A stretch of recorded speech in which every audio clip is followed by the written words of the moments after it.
आई coverage, रहस्य की खोज।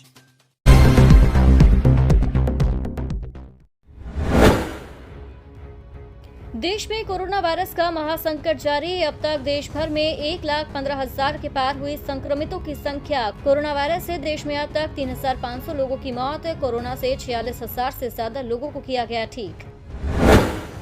अम्फान तूफान ने बंगाल और ओडिशा में मचाई तबाही। कोलकाता एयरपोर्ट के रनवे हैंगर डूबे। बंगाल में अम्फान की चपेट में आकर 72 लोगों की मौत।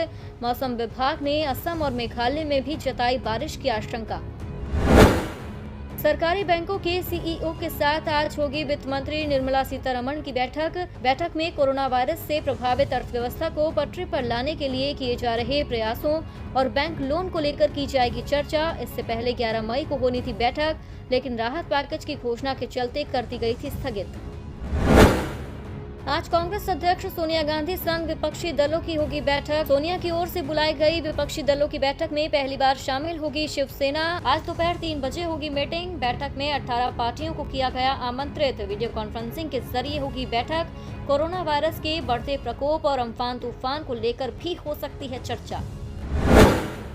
उत्तर प्रदेश में आज से खुलेंगे सभी कोर्ट, लेकिन सिर्फ होगी खास मामलों की ही सुनवाई। इलाहाबाद हाई कोर्ट ने आदेश देते हुए कहा, ग्रीन और ऑरेंज जोन के जिलों की खोली जाएंगी अदालतें। रेड जोन की अदालतें अभी भी रहेंगी बंद। कैंपस में सैनिटाइजेशन के अलावा साफ सफाई पर रखा जाएगा पूरा ध्यान। महाराष्ट्र में कोरोना वायरस संक्रमण को लेकर बीजेपी हुई आक्रामक। आज करेगी आंदोलन। बीजेपी कार्यकर्ता और नेता अपने घरों में काले कपड़े पहनकर, काला मास्क पहनकर और काली टोपी दिखाकर राज्य सरकार का करेंगे विरोध। महाराष्ट्र बीजेपी के अध्यक्ष चंद्रकांत पाटिल ने जानकारी देते हुए कहा, कोरोना को लेकर सरकार के खिलाफ सुबह 11 से 12 बजे होगा आंदोलन। वंदे भारत मिशन के दूसरे चरण का आज आखिरी दिन 16 मई से शुरू हुआ था दूसरा फेज। 31 देशों से 149 उड़ानों के जरिए वापस लाए गए भारतीय।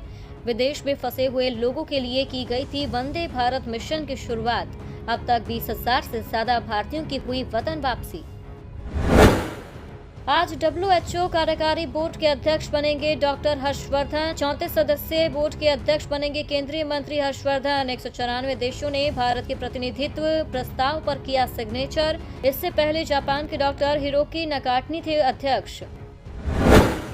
वैश्विक महामारी कोरोना वायरस ने दुनिया भर में मचाई तबाही। अब तक कोरोना से संक्रमितों का आंकड़ा पहुंचा 50,50,000 के पार।